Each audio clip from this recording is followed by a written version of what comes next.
This is an example of a logger that is implemented using the Singleton pattern. So we said previously that we cannot create two instances of the same object if we implement the Singleton pattern. So basically we need to define this instance, the only instance that the object can take and instantiate to. Here you can see that we have this object here that is private, is of the type of the logger, and the name is easy to interpret, to see what it is about.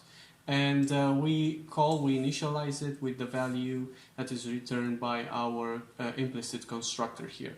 The constructor needs to be private because we don't want to allow the client to create objects using it.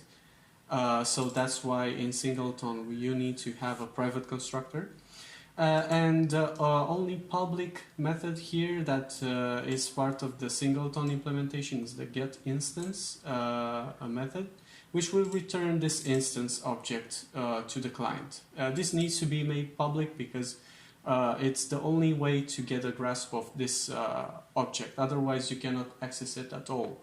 And those two methods, those last methods here, are actually the actions that the logger can perform. So basically, it will output two lines in the console when when the program is started and when the program is stopped.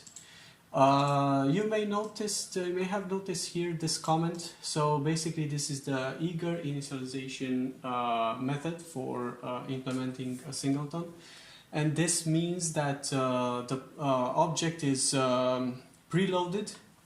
So it's not loaded whenever you want it to be used. So whenever you call it, actually it will be preloaded in your program. So if you have a memory problem in your program, if your application is consuming a lot of memory, you may need to drop this implementation. So I will comment this out and use the lazy initialization method. So I will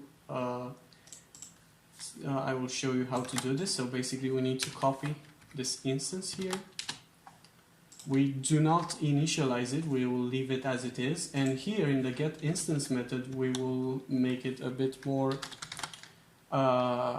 complicated, let's say. So if the instance, so basically we need to ensure that the instance is not null. If it is null, then we will create a singleton logger here.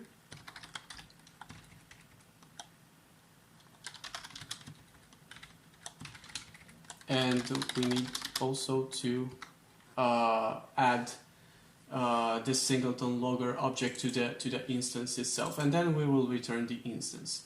This is a way to make your program more memory efficient. So if the program will not need a singleton object at all, it won't create the instance for it.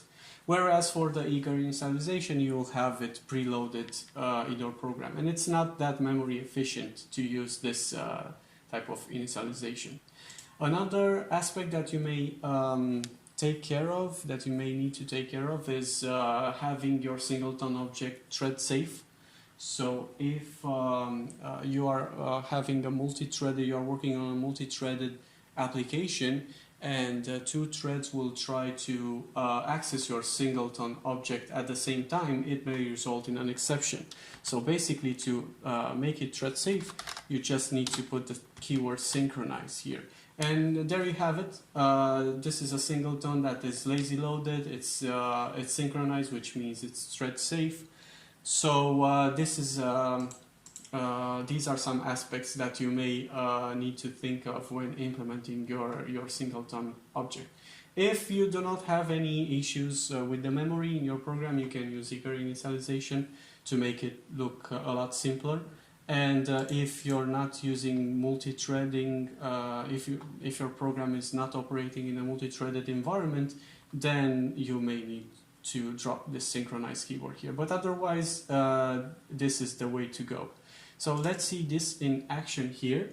I created here a singleton logger by calling the getInstance method. So like I said, the getInstance method is the only way to get the object, the instance that you need the instance of your object. So this will get our singleton logger here, and then we will output two messages for start and stop. So let's see this in action.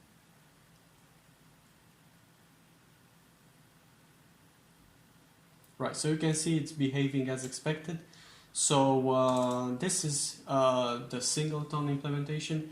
Join me in the next video where we are going to discuss about the builder pattern.